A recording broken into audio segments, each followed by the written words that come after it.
why would people, for example, for the Chikuni Music Festival, why do people walk 51 kilometers the whole night to come to a festival and be there for 3 days and sleep out in the open in the field, because they want to be part of this?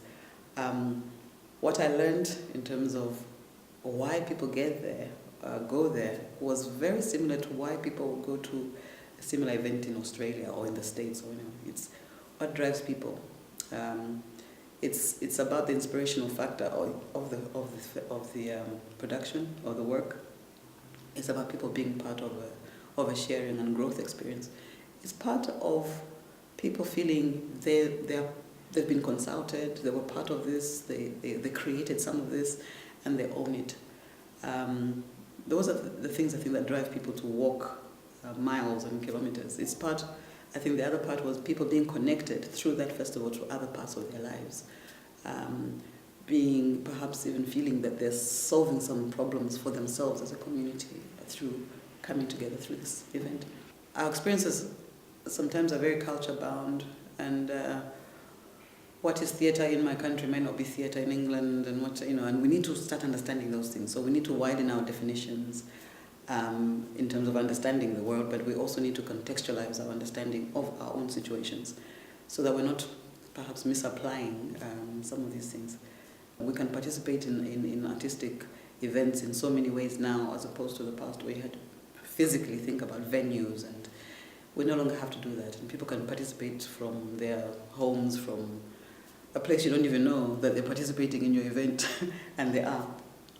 We have radio, we have people on the internet, people are doing all sorts of things. In my own country, radio is the most powerful way to participate, and the thing that interested me about the new ways of participation is something that I experienced with a keeper of one of our waterfalls.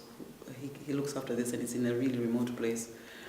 But when I found him one day, he had, he told me that he listened to this radio program. It's a radio play, and he was very invested in the whole thing. He was very passionate. He had these opinions, and he wanted to be part of this whole thing. And he wanted to write to the producers of this play and make his comments. And he had no way of sending the letter to the producers. So he said, well, I need to send this letter. I need to talk to the producers. They need to know my opinion.